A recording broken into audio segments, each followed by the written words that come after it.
Yo yo yo! Salut les torfeurs! Salut les torfeuses! Bienvenue pour un nouveau pronostic de Benoît Requin! Tout d'abord, je tenais à vous remercier. On a dépassé la barre des 15 100 abonnés.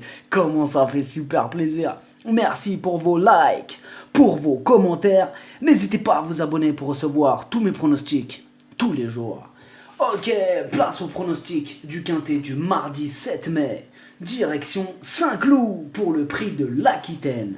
C'est du plat, 3100 mètres, 17 partants et piste en herbe.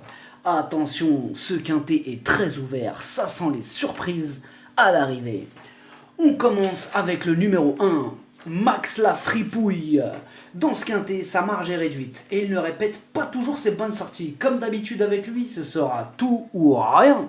Le numéro 2, Dilvien. Lui par contre, il est très régulier. Ses 8 dernières courses, 100% à l'arrivée. Il aime les pistes souples, on le garde. Le numéro 3, Smart Whip. Ce sera un test sur cette distance. Les pistes souples ne le dérangent pas, il garde son mot à dire dans cette épreuve. Le numéro 4, Palmerino. Il aime Saint-Cloud et s'entend bien avec Pierre-Charles Boudot. Il vient de terminer deuxième dans un gros handicap et la fois d'avant, il a carrément terminé premier. Tout est réuni pour le voir à l'arrivée. Le numéro 5, Karlstad. Bon terrain ou piste souple, tout lui convient. Il vient de terminer premier pour sa rentrée, il est en forme, il vient d'être castré et apparemment ça lui a fait le plus grand bien. Attention à lui. Le numéro 6, Gypsy Song. Elle se donne toujours à fond. D'ailleurs, elle est régulière en ce moment. Elle a une préférence pour les pistes souples et ça tombe bien a priori. Elle a une belle chance. Le numéro 7, Rock and Dandy. Il a déjà prouvé son aptitude sur cette distance des 3100 mètres. Plutôt régulière dans l'ensemble. Lui aussi, les pistes souples, il aime ça. Encore une possibilité dans ce quintet très ouvert. Le numéro 8, Cutie Pie. Elle ne possède pas une grosse marge de manœuvre dans cette épreuve. Il lui faudra donc un bon parcours pour espérer accrocher une place. Le numéro 9, Adjmani. Adjmani, elle est en forme et vient de gagner, mais c'était à un niveau vraiment inférieur. En revanche, elle aime les pistes souples. Sur sa forme, c'est une surprise possible, mais en bout de combinaison. Le numéro 10, Vas-y Saki. En ce moment, elle arrive pile une fois sur deux. Et comme la dernière fois, elle n'a rien fait, on peut s'attendre à la revoir pointer le bout de son nez à l'arrivée.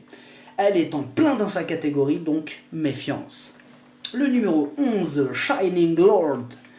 Il vient d'arriver 14e pour sa course de rentrée. Bon, après il est monté en condition depuis. C'est un cheval de longue distance qui aime bien les terrains lourds. Encore un prétendant aux places. Le numéro 12, Airfield Bocci. Elle est dans une forme olympique. Ses 4 dernières courses, elle n'est pas descendue du podium. Sa dernière course d'ailleurs, c'était dans un lot de même facture. Elle aussi apprécie les pistes souples, mieux vaut ne pas l'oublier. Le numéro 13, Mortray. Ce quintet est très ouvert. La preuve avec elle qui fait du très bon boulot en ce moment. Elle apprécie les pistes souples et elle vient de prouver sa forme. Encore une surprise possible. Le numéro 14, Coulons. C'est sa deuxième course de rentrée. Il pourrait lui manquer un parcours ou deux avant de vraiment montrer son vrai visage. Et en plus, apparemment, les pistes très souples, c'est pas son délire. Outsider. Le numéro 15, Dubai Empire. Ce cheval, il a du caractère. Il est pas facile à gérer en course. Et la route, elle est longue pour ce quintet. Je vous répète, c'est 3100 mètres. Il aime les pistes souples, mais pas les terrains lourds. Tout sera une question de parcours et de pilotage, mais pas facile quand même. Le numéro 16, Imago Jasius. Il n'a pas encore réussi à gagner son quintet. Mais une chose est sûre, il essaye à tous les coups. Encore une fois, il va donner son maximum. Il peut lui aussi intégrer une place dans ce quintet archi ouvert. Le numéro 17, Sikandari. Ce sera un test sur toute la ligne pour lui. Tout d'abord le niveau, parce que sa marge de manœuvre en fait elle est faible. Ensuite la surface, mais aussi la technique du pilotage à employer. Parce que la dernière fois en fait il a été monté en mode attaque, en mode offensif. Et cette fois-ci, son jockey a reçu l'ordre de le monter en attente. Pour essayer de gratter une petite place à la fin quoi. Mais ce serait quand même une surprise de le voir à l'arrivée. Outsider. Le pronostic, ça donne 4, 5, 12, 2, 13, 7, 16, 6. Cheval de complément le 3, si jamais il y a un autre nom partant, et ça peut arriver, l'As. Merci d'avoir suivi cette vidéo. N'hésitez pas à vous abonner pour recevoir tous mes pronostics tous les jours. Les jeux d'argent sont dangereux à consommer avec modération.